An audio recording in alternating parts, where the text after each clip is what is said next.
Here today. And the reason he's not here today is because he received a phone call from Rick Simon on Thursday, July 10th. I have emails. First I want to say thank you to the board. I want to say thank you to the board.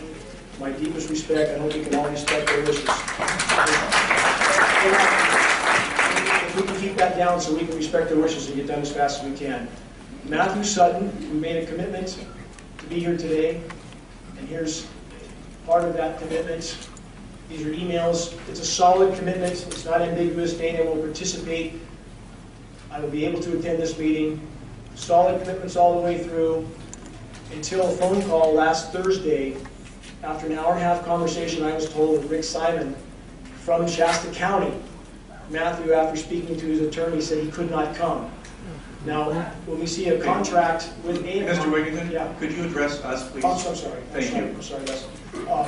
After this was a surprise to me as well, and I perhaps at some point that the context of that conversation could be known, but after this conversation, Matthew let me know that there were contracts between AECOM, which he is the CEO of this company, and Shasta County. So I don't know why that phone call was made and why he had to cancel after that phone call. But Matthew has assigned his time to me in that case, so I'm going to proceed with this, and maybe this issue of this phone call that caused Matthew to cancel can be addressed later. Okay, so before you start, though, I'm going to address Supervisor Giacomini. Supervisor Giacomini, since you arranged this, did you receive a call yourself, or were you included in this conversation? No, I was not included. And your invitation stood for Mr. Sutton to address us today. It did. Now, if there's a legal issue that we don't know about, I guess we need to find out. I just want to make sure.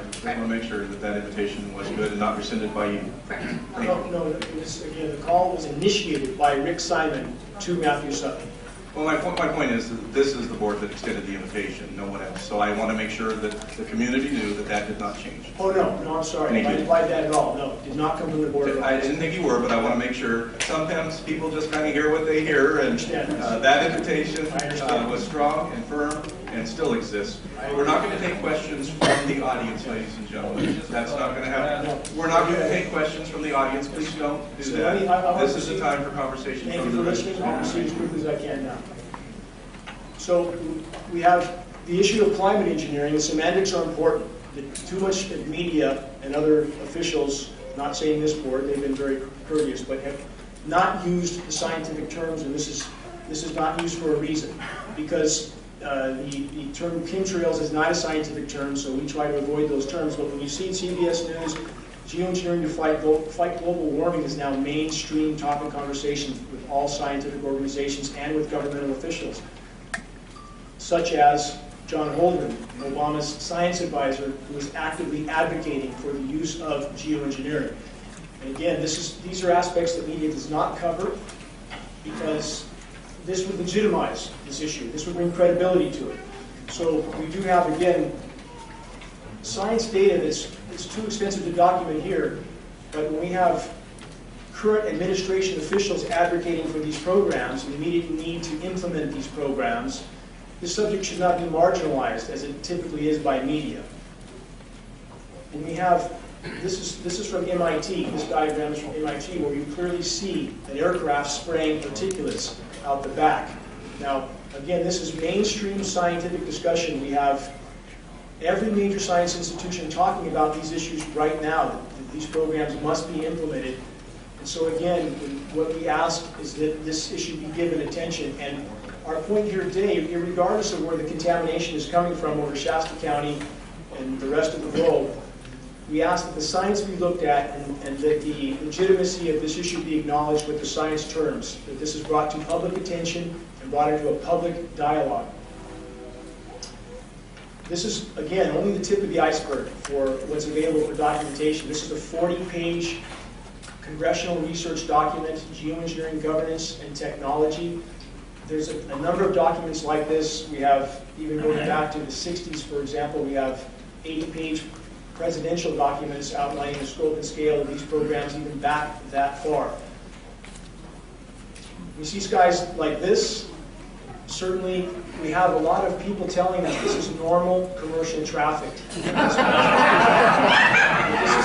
normal. And that this is just random flights flying wherever they fly, and that this stuff sticks in the air. But if this is random, that's not so random. Do we think the commercial aircraft fly in grid patterns? Again, the data is absolutely there, but we have major agencies telling us that this isn't so. In fact, there's a NASA document that says chemtrails aren't real. But again, they use a term that's not scientific on purpose. At the same time, we have patents from NASA for geoengineering. So there's been a tremendous effort to try to marginalize an issue that's tremendously impactful for all of us, equally impactful. And I certainly don't see the board as adversarial to us. I mean, I'm very grateful that we've been allowed to speak here and bring this issue up to light.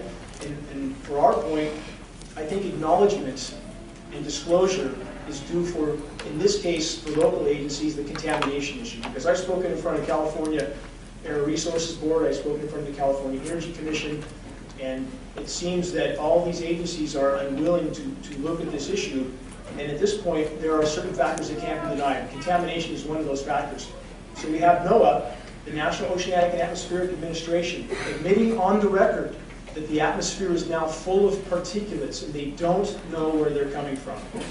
So this is quite astounding when you have the agency that's supposed to study this issue that's literally unable to identify the source. When I spoke in front of the California Energy Commission in Sacramento, they acknowledged the state was losing 20 to 40% of its rainfall from, quote, particulates of unknown origin.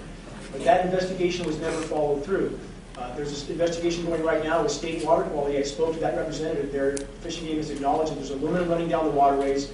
I spoke to the representative with California State Water Quality, who made it clear that they were not going to test the rainfall for this contamination, but isn't that where runoff comes from? So again, we have an unwillingness to look at the obvious sources. This is a satellite image. It's a little foggy, but if you look closely in the bottom left quadrant, you can see aircraft trails blanket spraying the Pacific. This is visible on satellite imagery every single day. These silvery white skies we see are particulates blowing in from the coastal regions, and we have patents stating the dire need to enhance the marine layer, to try to deflect some of the sun's incoming thermal energy. It's called solar radiation management. So when we have satellite imagery of this happening, and planes flying in loops and grids, and we have this material blowing in on us, it's coming from somewhere, and carved. This is important. We know this metal's falling on us. I furnished you guys today with about 40 lab tests from the state-certified lab showing a very, very substantial amount of metal. And again, aluminum does not exist in the environment in free form. That's important to remember because a lot of agencies try to say it's a common element, we should expect it. This is not the case. It doesn't exist in free form. So it's coming from somewhere, and CARB has told us it is not coming from China. So we know it's a more local origin. Now, we have a UV issue. This is another matter of disclosure to the board. We have a known, verifiable, indisputable contamination issue, and we know the board can't stop this. Nobody here expects that. We know that's far beyond the scope of the board, but we do have a contamination issue that's a danger to the citizens. So what I'm asking, is disclosure of this contamination, and we also have a very, very dangerous UV level. The bark is being burned off of trees in town. We're metering this UV with state-of-the-art meters. We're seeing UVB levels 1,200% higher than we're being told. And this is a government document, National Science Foundation, acknowledging that injecting sulfate particles, which is geoengineering, stratospheric aerosol geoengineering, will decimate the ozone layer, destroying from 1/4 to 3/4 of the ozone layer. So this is very significant, and this goes hand in hand with what we see. Again, article, unprecedented ozone hole opens up over the Canadian Arctic. We have very substantial northern hemisphere ozone depletion. Ozone depletion over even northern California is very substantial. We're seeing very dangerous UV levels. We're simply asking that that be disclosed. That's all. So again, this is a public health issue that we believe is necessary to disclose. This is a headline from a week ago. Blazing world record strongest UV rays ever measured on Earth. Many of you are familiar with the UV rating of 10 or 11. It's considered extreme. NASA has just recorded, in fact, this is 11 years old. I don't know why it took 11 years for them to disclose this. Readings of 43. 43 is absolutely lethal to be outside, and it's very dangerous to be exposed to that. So again, we have very high readings here. We're asking for that to be disclosed. Health effects of UV radiation. The list is much longer than what it shows here, but we're seeing everything we would expect to go along with this exposure going off the charts. So again, this comes down to a recognition of what's going on in our skies, and more importantly, where this board is concerned, an investigation and disclosure of the contamination and UV issue, which again is a public health hazard. These are trees in our local parking lots here. The bark is completely burned off these trees. Foliage is dropping. Branches are dying off on the trees. The trees in Reading don't look good. And this is not just a drought-related issue. And I've been in the field with USDA soil scientists measuring also soil pH changes. And this is another arena where we know this contamination is happening. We're seeing pH changes of 10 to 12 times toward alkaline from established USDA soil baseline studies. So again, one more source of confirmation that this contamination is indeed there. Trees in Reading, again, when I moved here 12 years ago, the trees looked outstanding in this city. Now they look quite horrific and getting worse by the day. And this is exactly what would be the known and expected effect with extensive UV damage. Geo-engineering causing drought. All of us know we're being droughted out.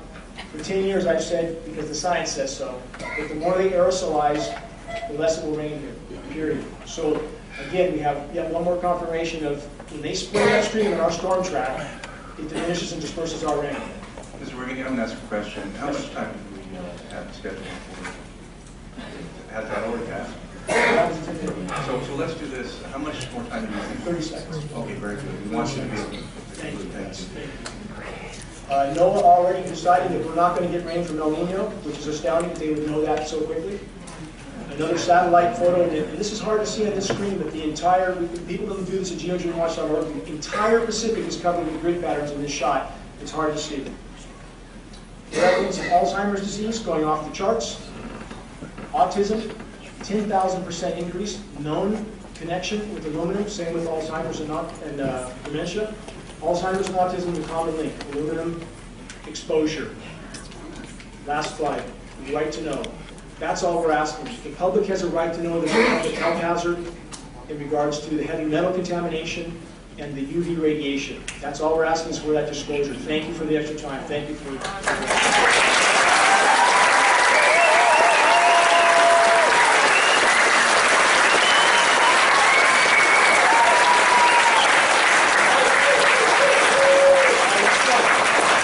out of respect to the supervisors, they're showing great courtesy that no other board has had the courage to do yet. So let's give them all the respect they deserve.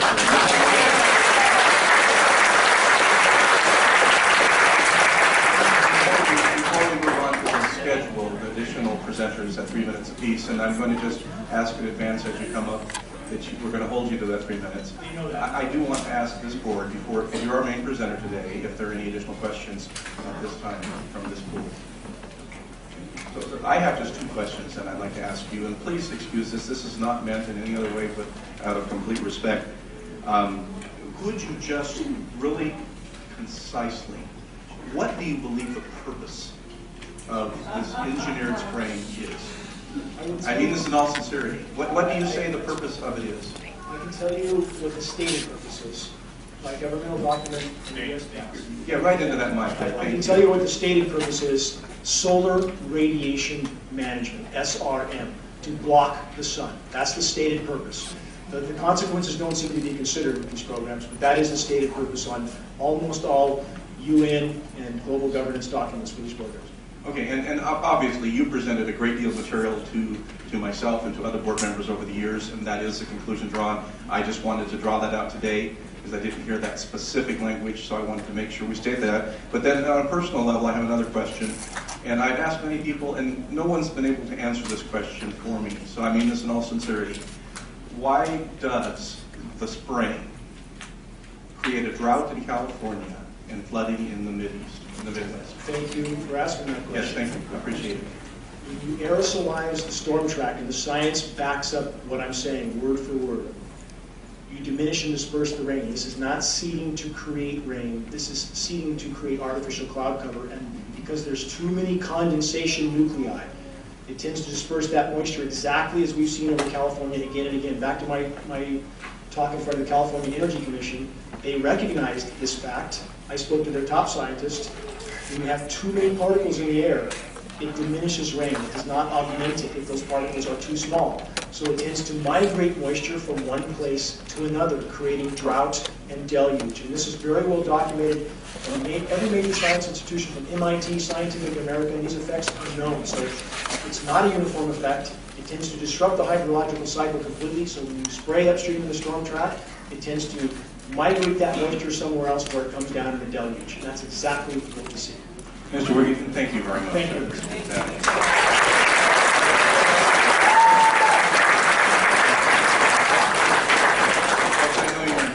But we have other requests to speak, and we're going to kind of be here all day if we. Mr. Wigginton, if you come back again, please. We're not through with you yet. Supervisor. Chairman, Mr. Wigginton, I have one statement here, and I want to see if you confirm that. In your belief of following through with this and trying to get the situation resolved, is it because it is a public health hazard? Is that one of your number one concerns? This must be disclosed? That is our request to the board, because that is why these programs can go on and on and on, because media will not cover it until the actual effects are made known. This contamination issue, again, is absolutely verifiable. Same with the UV issue. We can meter it for you. We have state-of-the-art meters. So we have corroboration from other science studies. So yes, that is the request of the board. We fully recognize the board has no power to deal with this issue, nor does CARB, nor the state agencies. But the contamination issue is a public health hazard, and we believe that disclosure is necessary, required, and that's all we're asking is disclosure of the heavy metal contamination and the UV issue. That's what we're asking for. Yes. Thank you. Any other questions from the board? Mr. Wigginton, thank you very much for the presentation, and then I'll ask Supervisor Giacomini, do you have the order, or do we want to go to Mr. Supervisor Modi? My gratitude to all of you. Thank you, sir. Very good. So the rest of the agreed upon presentations, they are going to be called out in advance, and then Supervisor Modi is going to move those submitted requests today as well to speak. Thank you, Supervisor. You know, and maybe I can suggest one other way to show your support of the speakers, but at the same time allow us to proceed. I did this one time before, it worked very well. Rather than yelling or clapping, perhaps if you just choose to raise your hands, that will show us that you support the speaker, but it also will show us, I think what you plan to do is to show the support to the media. So maybe that, so maybe that might be one way to do it. You're getting some love, Supervisor Modi. I saw some hands.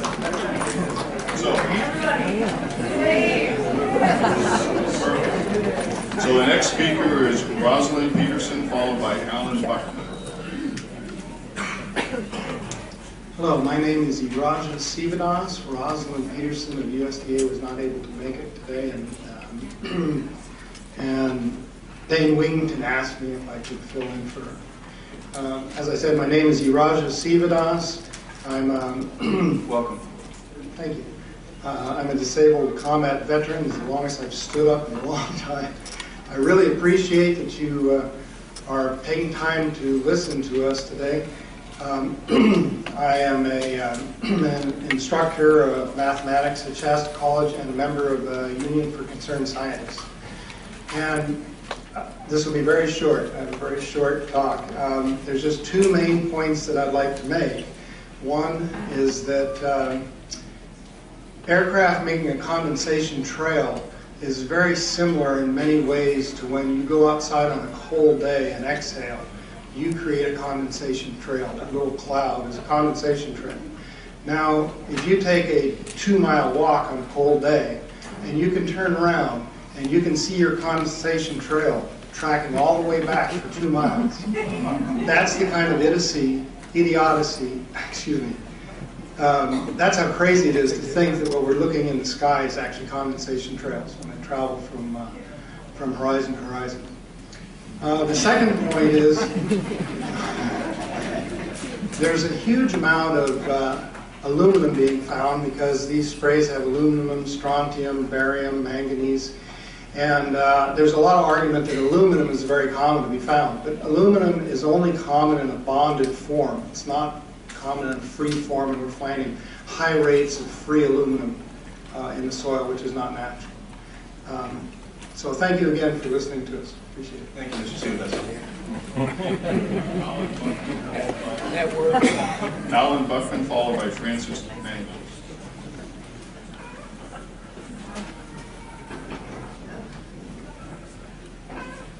One quick comment was Rosalind was really sorry she couldn't make it today. Her mother fell and broke her wrist, and so she has to take care of some hospital duties. Anyway, I'm Alan Buckman. I was a weatherman in the United States Air Force. I was a wildlife biologist with the Department of Fish and Wildlife for 38 years. I have a lot of experience, field experience. I've been studying the cloud situation and doing research for the last 12 years. Our air and our natural resources, I want to tell you that we're in very great danger from the pollution that's coming down over us. And we've been led astray by the military-industrial complex, and they're responsible for the cloud's creation and weather manipulation programs. They're dark operations. That's why they're not out in the media. Now, I'm here to give you testimony that chemtrails, they're not contrails, are indeed real. They're spraying almost every day. I sit out with my wolf dogs in the afternoon, and I watch the clouds and watch the spraying program going on. We have clouds in the sky we've never seen before. Almost every day I'm seeing clouds I've never seen before. And NASA has been even named a few of these new clouds. And it's really interesting, but NASA is a corporation. I want you to know that. We were warned about the takeover of our freedoms by the military-industrial complex by both Eisenhower and Kennedy. And Eisenhower in his parting comments, and then Kennedy later.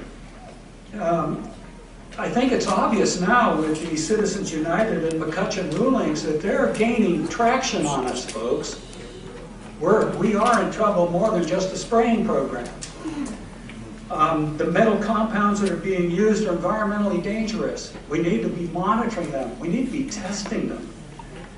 And because our previous inquiries have gone nowhere, I really appreciate the opportunity to speak with you and hope that we can find some testing program by certified testing laboratories to actually measure these effects, and so we have a basis on which we can protest, you can protest, if your concerns match mine.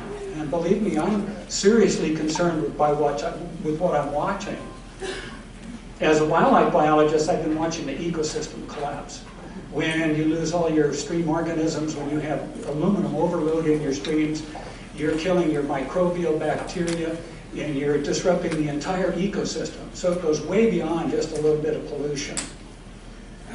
How did Monsanto know to create aluminum-resistant plants? I don't think I've heard anybody ask that. So what I'd like to suggest to you... That would be your notice to draw to a conclusion, please. Yes, sir, I was just going to do that. And I would like to ask you to put a little bit of funding towards some real testing programs of snow and rain and vegetation. Now, I've tested lichens and found very high levels in the lichens, and they get all of their nutrients from the air and the rain. So it's a good guideline, and I think you would find out a lot of things. Thank you, Mr. Brown. Francis Manuel, followed by Jeff Nelson. Welcome. Greetings, gentlemen. Thank you for the opportunity.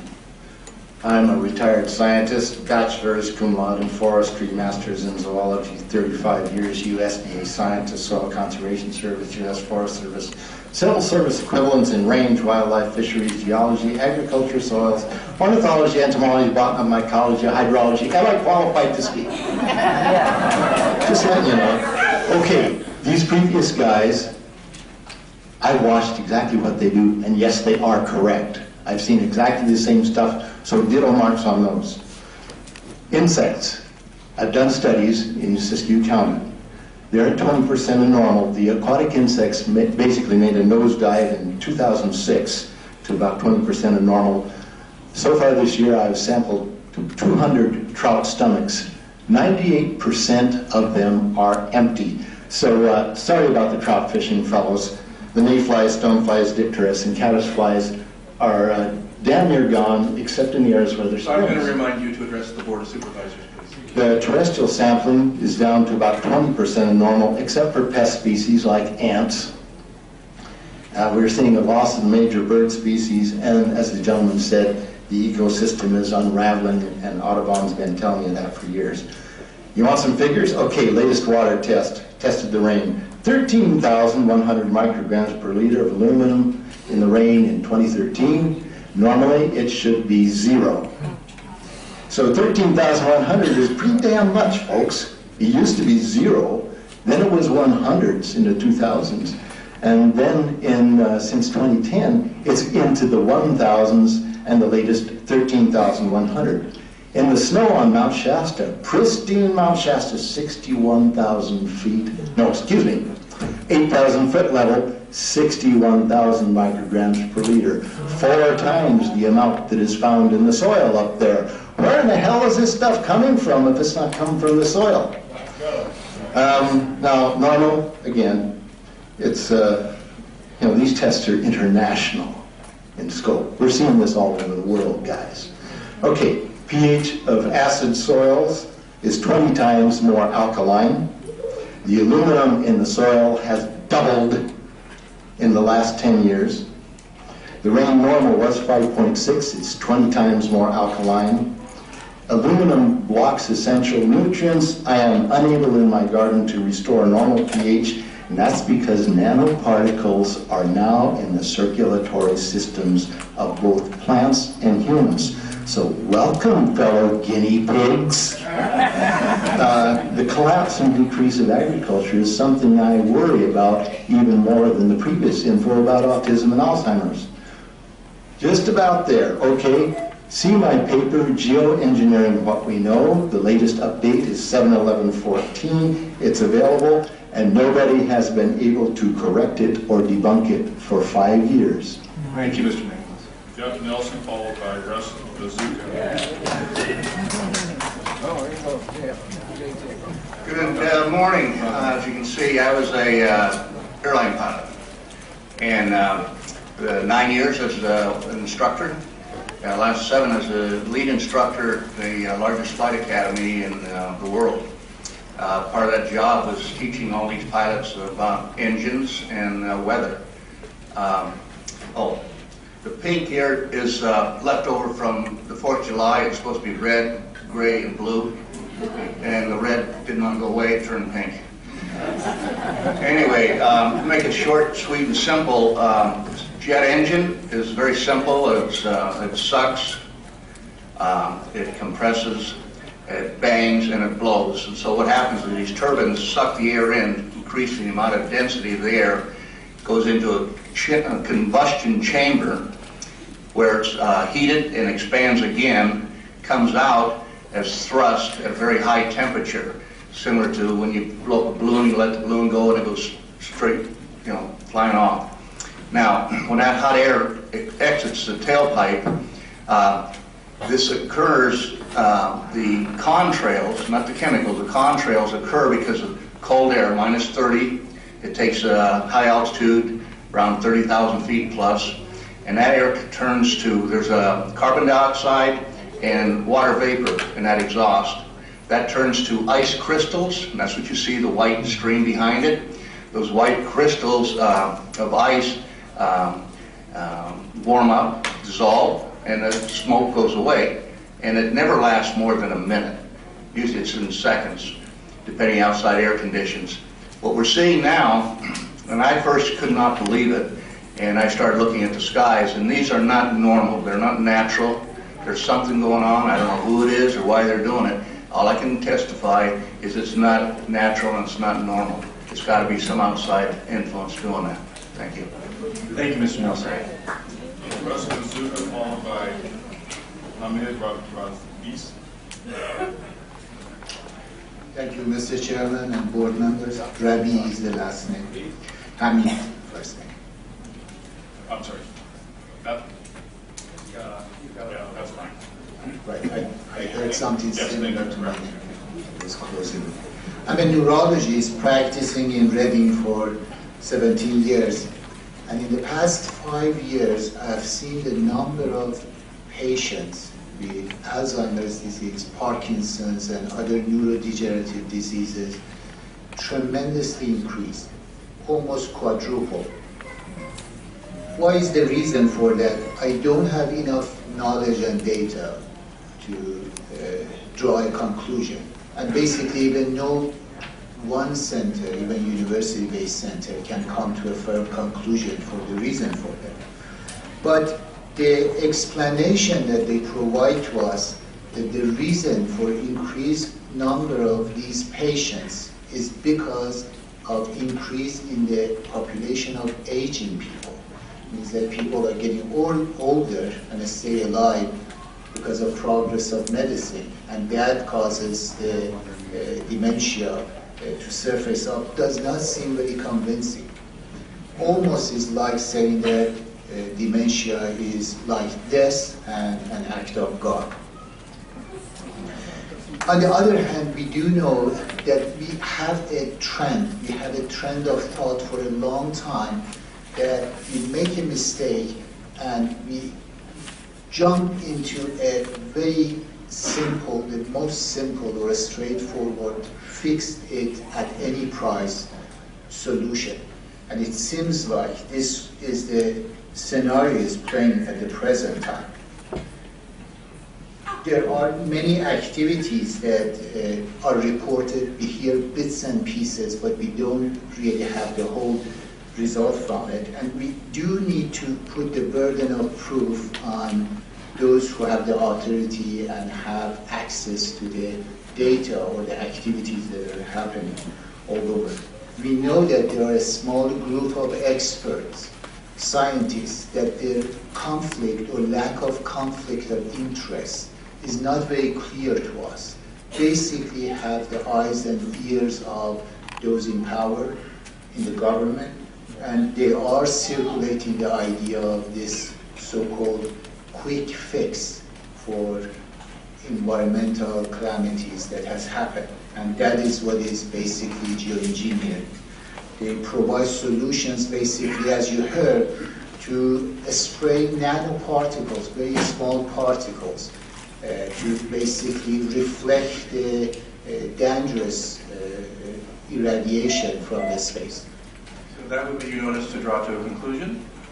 Okay, so what I'm getting to a conclusion is that these nanoparticles, they basically trigger a programmed cell death in the brain, and that is the ultimate path we see in Alzheimer's. Thank you, Mr. Rees. Russ Mazuka, followed by Fred Meyer.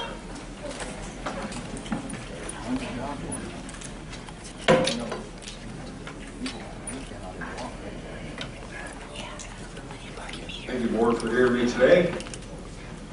My name is Russ Mazuka, Shasta County resident, 20 years, U.S. Air Force veteran, 17 years of aviation experience, and 15 years as a commercial pilot, to include Delta Airlines. That being stated, I have witnessed various weather phenomena.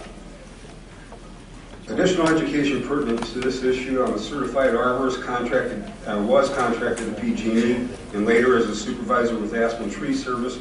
My primary job was to advise clients of hazard tree situations, meaning dying trees and removal of same. Humans in many ways react to outside environmental elements very similar as do plants. One example is absorption, and they are today in declining nature of respiratory failure. Lack of water and absorption of toxic chemicals are the main killers, along with very high UV. Commercial aircraft are assigned a code, a radar identification called a squawk. They are assigned altitudes and airways like highways in the sky. Contracted tankers, that is civilians like Evergreen, flying for the purpose of weather modification, will not have a squawk code, nor will they be on an assigned airway. They will also be on military radio channels. Commercial air traffic control will not be able to inform commercial pilots of approximate aircraft. Therefore, you look up and you see all these grid and crisscross patterns of aerosol in the sky, and there are no passengers on board. Those trails, if they are true condensation trails, will completely dissipate within 15 seconds. A statement issued by the United States Air Force that contrails become visible roughly about a wingspan behind in aircraft. A Boeing 757 has a wingspan of about 125 feet. That means behind the engines of that aircraft, you will see a chemtrail of 125 feet that will quickly dissipate. Evergreen Aviation admits the weather modification spraying. I got a patent number here. They call them chem bombs. Got a beautiful picture that you can go online to find. Tons of aerosol can be released in a line up to 250 miles or in huge clusters. That's when you see the interruptions in the sky of batches of artificial cirrus clouds. However, behind an aerosol spraying aircraft, they spring, persist, and according to the winds aloft, will dissipate only after hours of lingering because the chemicals are falling out of the sky onto the planet. I will close with this. No one has to have prescience to become informed. It's there. Look up, look around. There are no contiguous states, nor Alaska, or Hawaii, nor the future state of Jefferson, or any other continent that is impervious to the aerosol chemicals and contaminant particulates purposely sprayed in our stratosphere. Thank you. Thank you, Mr. Lizuka. Fred Meyer, followed by Mark Candish. I'm not Fred Myers, but I'm stepping in for him. I'm Dr. Frank Lavolsi. I've been in the community since 1980. It's good to see you, Dr. Lizuka. Good to see you too. Thank you for holding this meeting. I became interested in chemtrails about 8 years ago when I was in Hawaii, and the Hawaiians are really being very vocal about it. Every place I've gone in the world now, and most recently Quebec and Prince Edward Island, Nova Scotia, Maine, and Massachusetts, they're all over the place. I'm also a pilot, and I've flown into Travis Air Force Base on several occasions. There's a whole area designated to replenishing these planes that fly and drop this chemical on us. It's totally guarded. The people that are loading these planes with the chemicals are dressed in complete hazmat outfits. So if this is not harmful, why are they in a complete hazmat outfit? For those of you who don't know, in a hazmat outfit, it looks like a spacesuit. So they're wearing this and we're not. As a doctor, I can tell you there's been about a 25% increase in lung problems in this area, and in most areas that they're spraying. Secondly, I concur about the increasing number of Alzheimer's. They have since been able to take the aluminum and micronize it, which means it'll stay up longer. But it also means, and I don't know if any of you have noticed a metallic taste in your mouth when they're spraying. When you inhale that, it goes up through your cribriform plate and into through your sinuses and into the brain. If you remember 8 to 10 years ago, there was this big move to get rid of aluminum from underarm deodorant, as it calls Alzheimer's. Look what they're doing to us now. Any agency I've called, I've been stonewalled. Oh, this is being put on by the UN. Now, since when does the UN have airspace activity over the United States of America, or also over any other country, for that matter? And if that's the case, who's paying for it? And I bet you the taxpayers. So all I can say is it's about time we get up in arms about this, because it is affecting our health. I look around and I see people are starting to look up and see this. Many times I've spoken about chemtrails, and I get this blank look on my face. What are you talking about? I'm saying, look up. As a pilot, before I fly, I look up. And so, boy, they're really out there working.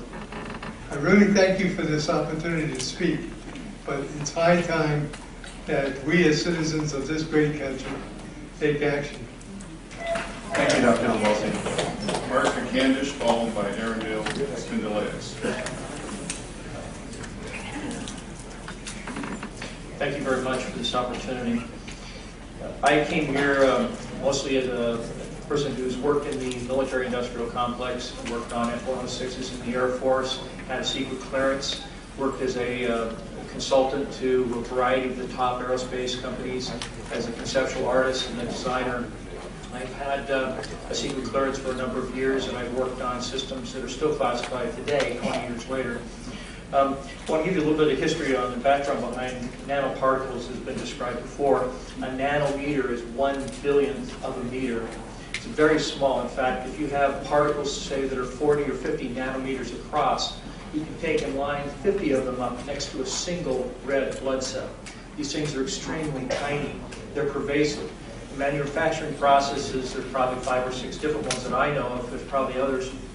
But the explosion of nanotechnology has grown since the late 1980s, early 1990s. It is now growing exponentially. If you've ever seen or heard of a grain silo explosion, where particles of grain grind against one another, produce a dust, and one spark will set it all off in an explosion. This is kind of exemplary of what nanoparticles represents in terms of the impact that they have on the environment, because you can spread so many small little particles through the environment, it dramatically increases the surface area that's in that environment, because there's so many of them. When you look up at the sun and you see a white haze, that is aluminum floating in the air right now. It's coming from the aircraft. Now, as it happens, the Air Force conducted a study starting in 1993. It was called In Vitro Toxicity of Aluminum Nanoparticles in Rat Alveolar Macrophages. That's a real fancy way of saying testing the effect of aluminum nanoparticles on the white blood cells in the little air sacs in your lung, the alveoli. And what they found in this 8-year study was that these particles, when you're exposed to them long enough, it suppresses the ability of your white blood cells to defend you from airborne infections coming into your lungs. So it suppresses your immune system. But they also found that these same particles, once they get into your system, they can actually go through the barrier in each one of the cells. They get inside the cells. These particles can actually suppress the ability of mitochondria, which are in the cells, that help to gobble up toxins and things that would be harmful to the nucleus and the reproduction process of the cells in your body. These processes are suppressed, and so essentially by breathing this material in, your immune system is dramatically suppressed. Now, in addition to this, materials that are going into the environment right now, aluminum oxide nanoparticles and barium nanoparticles, these just happen to be the same materials that they use in nanothermate explosives. And so when this stuff settles down out of the air into the environment, it is small enough to be absorbed through the root structure of the trees in the forest. And so when there's a forest fire, and there will be a forest fire, those fires burn dramatically hotter. The example out here in Ono is just one example. Wow, that was fast. It goes by fast, doesn't it? So anyway, the point is that the cost of firefighting, the cost in the healthcare system have nearly doubled in the last 10 years. The amount of acreage is lost because of fires. The impact on human health is dramatic, and it's well documented. So, in fact, in closing, I want to say that NASA has also conducted a research program in what they call metallized fuels. We're actually putting aluminum oxide right in the fuel because it has 2 atoms of aluminum and 3 atoms of oxygen. So during the combustion process, it releases all that oxygen and dramatically increases efficiency, but it leaves the aluminum in the air. Thank you, Mr. McKenna. Wow. Arundel Spindleas, followed by Kim Moore. Arundel, good.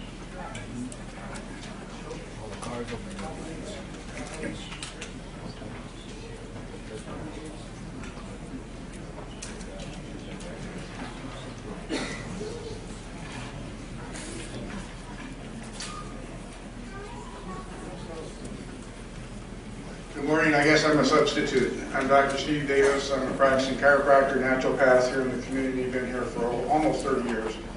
And the unfortunate thing is that I started out in this healthcare practice. I actually got my undergraduate work over at Humboldt State. In Humboldt State, we have a bunch of hippies that have trees, and then what we're doing was worried about the environment. We created this thing called the Environmental Protection Agency, and then from that, we're looking at the air, food, and water. Air, food, and water is related to the particles, the chemicals, and substances. We have agencies, federal agencies, state agencies, local agencies whose job is to try to protect us from all this. Then what happened is that we have industries that have tried to come into our community here. They do not stay or do not come because the EPA won't allow them because of what they're going to release from ground up. We got things coming from sky down, and it's a huge, huge problem. Because as it comes down, what happens is a couple of things. Is that it actually is in our air, we breathe it. And as we breathe it, it's actually going to go up to our nostrils, into our brain, easiest access to our brain frontal lobe. The contaminants that have been identified, which have already been mentioned, are aluminum. Aluminum is the #1 free radical generator to the brain to cause early apoptosis, which is early death of brain, and it begins to set off the scar tissue, which we call the amygdalin, which is part of the chemical matrix related to Alzheimer's. That's problem #1, because when we look at the Alzheimer issue, we say those are the old. The real problem is, and the real scare I have, is as I am a father of 2, I'm a grandfather of 3, my youngest one will be getting married next August, or this August.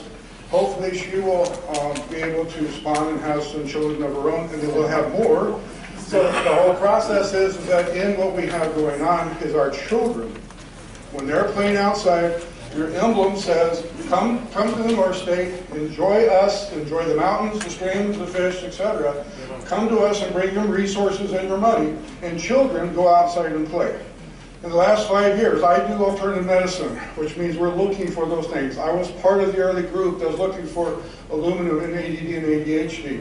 And all of those children that started to develop those phenomena had high levels of aluminum.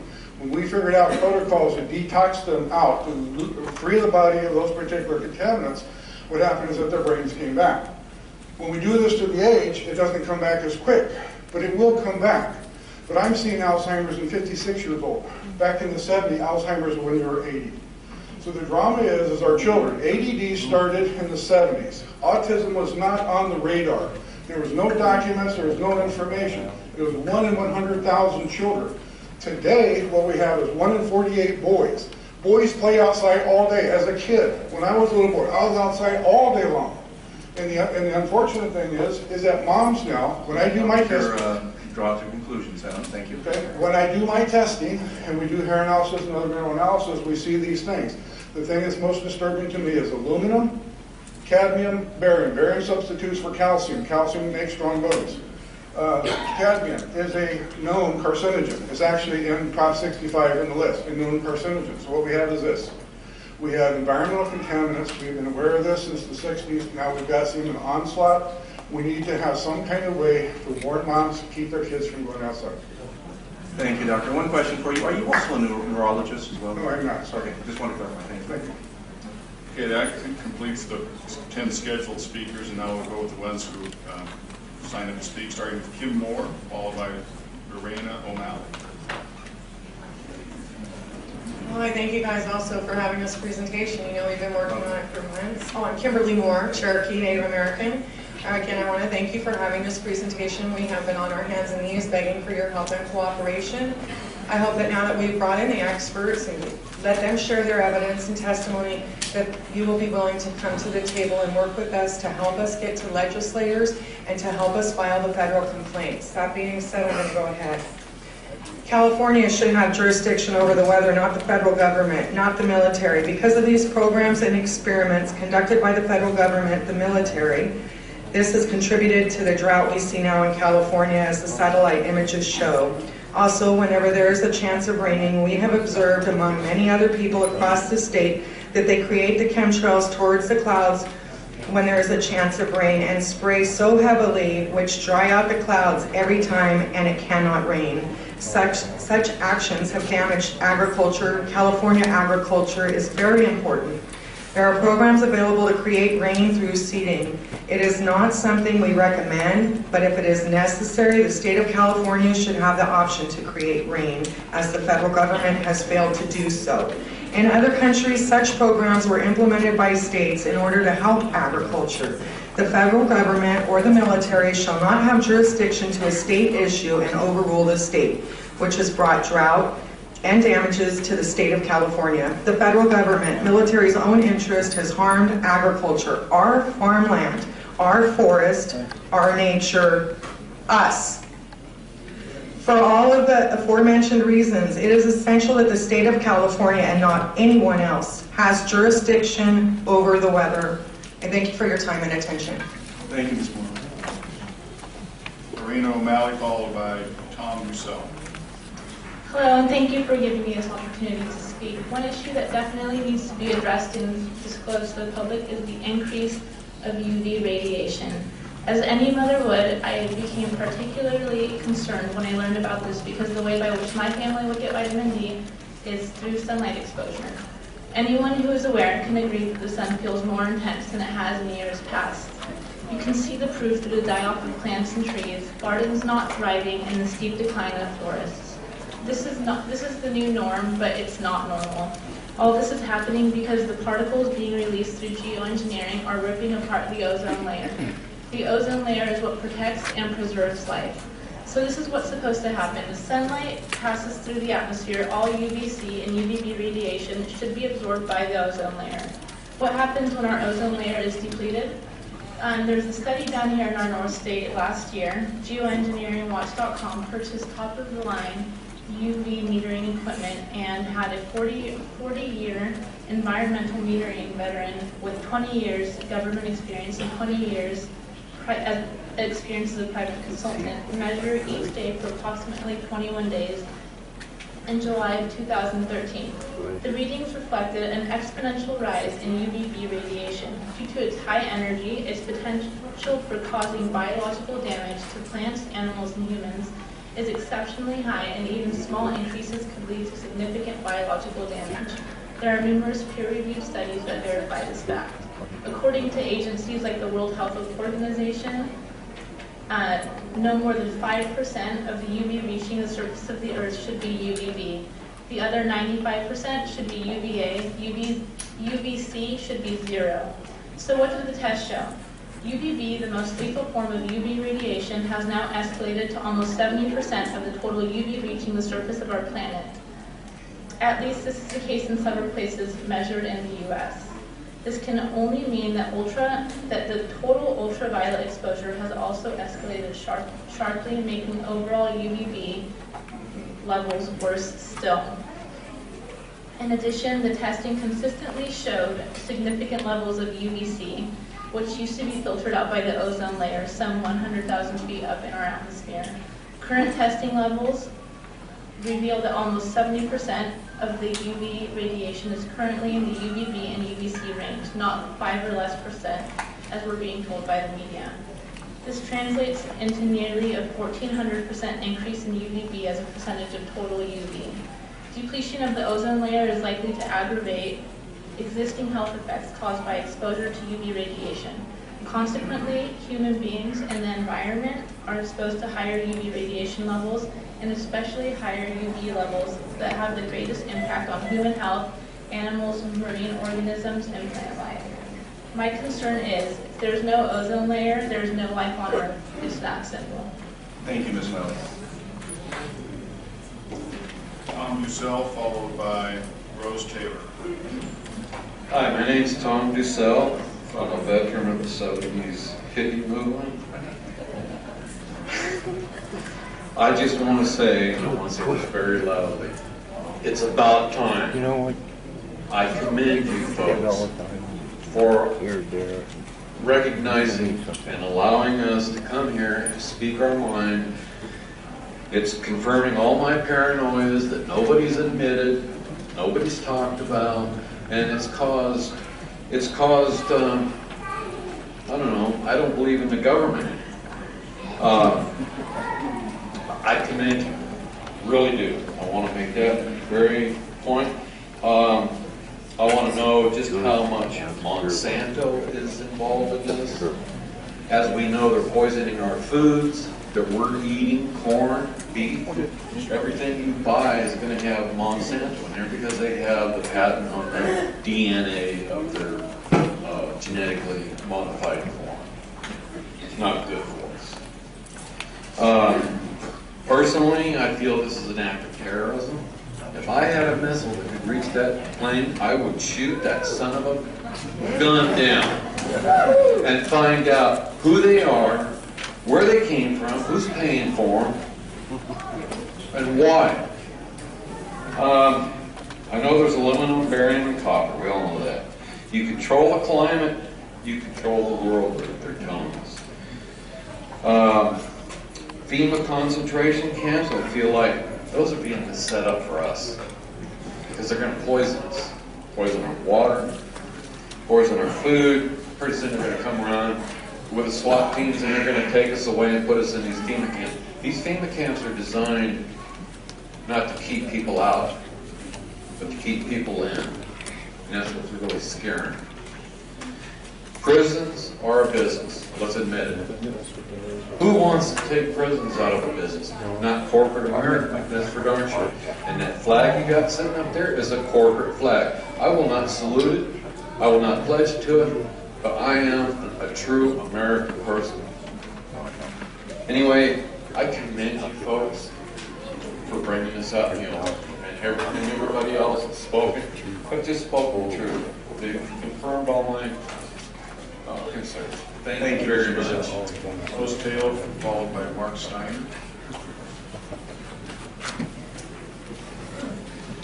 Hi, my name is Rose Taylor, and I was here in 2008 when we asked the supervisors to investigate and look into this issue.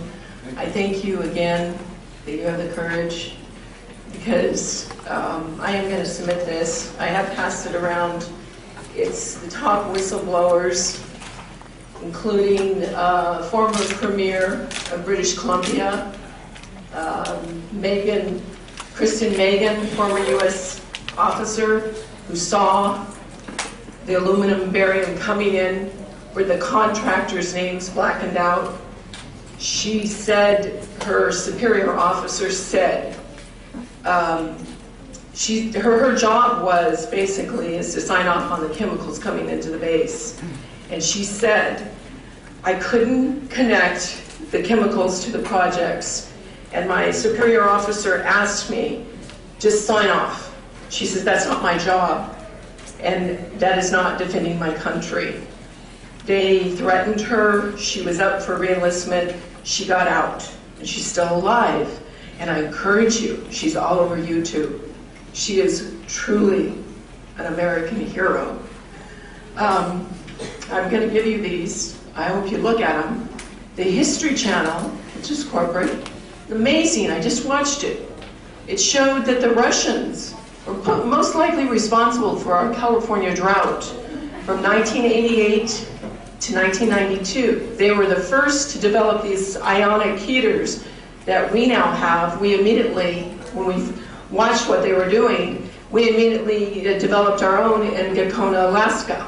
I really encourage you to take a look at the History Channels. It's called Weather Warfare. They present it in a very neutral way, but it's very convincing that they're not only using the chemtrails, but they're using these but it's 1.7 gigawatts, billions of watts against us. Now, I don't have a lot of time here, so I'm just going to say we're all going to meet our makers. You're going to be meeting your own maker. You're going to be asking yourself, what did I do? What did I do to make this place a better place? What did I do for the 7 generations ahead? I'm going to read by this young poet who said, it's 3:23 in the morning and I'm awake because my great-great-grandchildren won't let me sleep. My great-great-grandchildren ask me in my dreams, what did you do while the planet was plundered? What did you do while the earth was unraveling? What did you do once you knew? And I ask you to show the courage that these people have all around the world, including a woman from Spain is here to speak. She flew in just to speak to you. Thank you. Thank you, Ms. Taylor.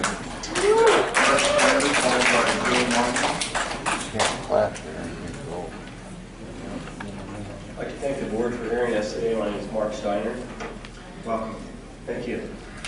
Based on everything you folks have heard today from individuals with a knowledge base far greater than mine, there can be no possible way this can be swept under the rug any longer. As elected officials representing the people, you have a moral and ethical obligation to investigate, then inform the people of Shasta County in a timely manner. If you choose to do nothing at some point, the people will hold each and every one of you responsible and accountable. Throughout the course of your investigation, you will certainly encounter resistance from state or federal levels, at which point you will have to ask yourselves why. If there is nothing to hide, why the resistance? A myriad of things can occur, from threats of cutting state or federal funding to personal threats. How you choose to deal with these threats could possibly make a difference for all of our futures. You're being given an opportunity today to do the right thing for yourselves, the residents of Shasta County, our country, and our world. I implore you to make the right choice and see this issue through, exhausting all resources until this mayhem ceases.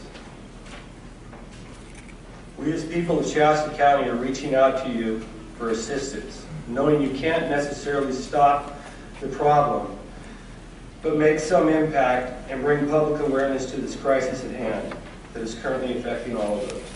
Please continue to educate yourselves, and remember the clock is ticking and time is not on our sides.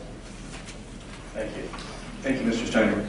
Joe Marmon, followed by Laura Rhodes. Thank you, Board of Supervisors. I'm Joe Marmon from Sacramento, an attorney. And back in May 6th of 2011, I called your Shasta County Air Pollution Control Officers, Russ Mull and Ross Bell, asked them how come Shasta County is getting sprayed like crazy with this Geo-Engineering Chemtrails. And they said, we don't know anything about it. I said, why don't you look into it? There was no answer. I wrote to them, and I explained in a 2-page letter what was going on with this geoengineering spraying, and I got no answer from them. In that letter, I discussed the contaminants in air, water, and the snow that are at outrageous levels that should never be happening. It was illegal contamination. I offered to meet with them. I suggested that I would volunteer to sue Shasta County residents, to sue Shasta County for failing to act to protect the citizens and failure to enforce air quality laws. I still got no answer. July 12, 2012, I wrote to the federal government, Leon Panetta, Secretary of Defense, James Miller, Undersecretary of Defense for the Army Policy, and General Norton Schwartz, Air Force Chief of Staff, because Air Force wrote a book, and on the first page of the book, they said, we're going to control the weather by the year 2025. I asked them, what are they doing spraying these chemicals on the public? I said, there's violation of United States Code 50 USC 1520, which prohibits the American government from experimenting on the U.S. citizens with chemical agents. I said, that law also requires who's ever experimenting, when the federal government does it, that they have to report to Congress within 30 days. They wrote back and they said they don't know what I'm talking about. I think we have enough evidence that there's a spraying going on all over the place.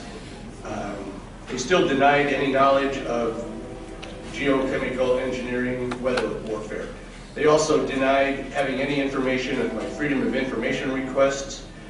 I personally tested water and aluminum, and I found aluminum had 47 times the normal expected amounts.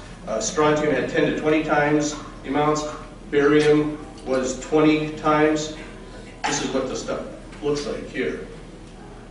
I collected, most people just think it's a cobweb, but I tested it. It has outrageous amounts of barium, strontium, and aluminum, but they destroy the sample, so I'm not letting this get away from me. I'm just requesting that the Board of Supervisors be strong and courageous like the Board of Supervisors in Suffolk County, New York. They outlawed geochemical engineering. Hawaii passed an ordinance against prohibiting geochemical engineering. I urge you to bar geoengineering in Shasta County and pass an ordinance. At least ask some damn questions. What the hell is all this aluminum doing here? Why are the trees dying, fishes dying? Why is there Alzheimer and aluminum spiking? And why are these spiders on the ground here in Shasta County? Thank you. Thank you, Mr. Laura Rhodes, followed by Deborah Whitman.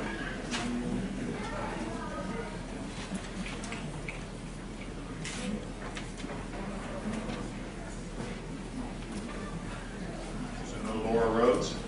Then I'll move on to Deborah Whitman.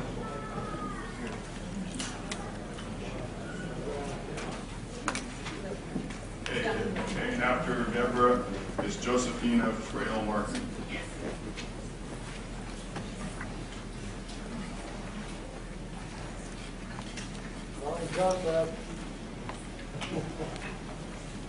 We'll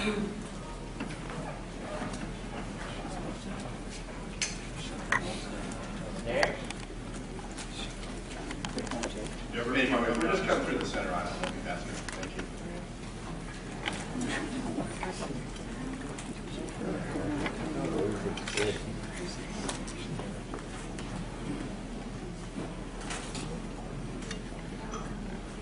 Hello, my name is Deborah Whitman. I'm president of Environmental Voices. And I want to first thank you for giving us the opportunity to speak. And most importantly, I want to thank you for being here. So I'd like to talk about health issues primarily. I'm a victim of geoengineering, and that's why I started my nonprofit organization to educate people about this. And we were here, as you mentioned, in 2008, August 8, 2008, to bring this to your attention. And I'm wondering, what tests have been done on water? What tests have been done on air? Have any of you taken samples of your children or grandchildren to see how many chemicals that are in their body? And so I encourage you, we're doing what we feel that you should be doing, and hopefully you'll join with us and start doing some testing. I know Shasta County, I was raised here, graduated from Shasta High, went to college here. My parents had businesses here, so it's very close to my heart, and I'm hoping that you will take a stance here and to do what other agencies and counties are not doing at this time. So my main concern are fires. I mean, the hotel I stayed at was full of firefighters. You've got fires, and that's because the trees, the grasses, the soil, everything's contaminated with aluminum.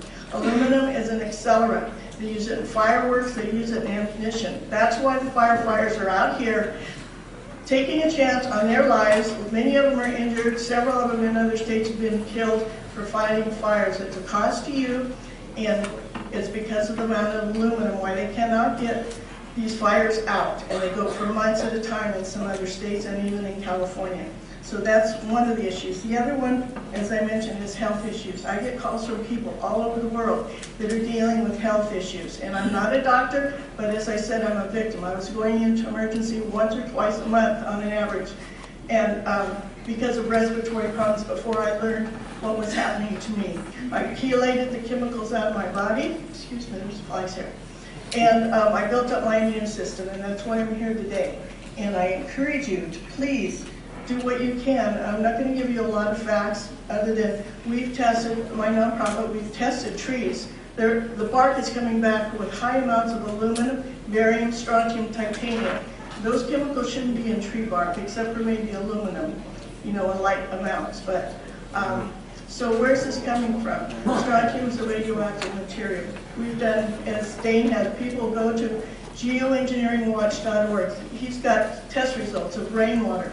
Again, as Francis mentioned, there should not be any aluminum or chemicals in rainwater and the snowpack. So there's so much evidence out there. I encourage you to have your staff investigate this, warn the public about the health ramifications, encourage them to get tested for metals and all that. So again, I just want to mention, and I'm going to close, aluminum, side effects, Alzheimer's disease, short-term memory loss, vomiting, inability to absorb nutrients, digestive disorders, itchy rash, and symptoms of poisoning, barium, high blood pressure, heart rhythm changes, stomach irritation, muscle weakness, change in nerve reflexes. So please research this, get tested, and start taking care of your health. Thank you very much.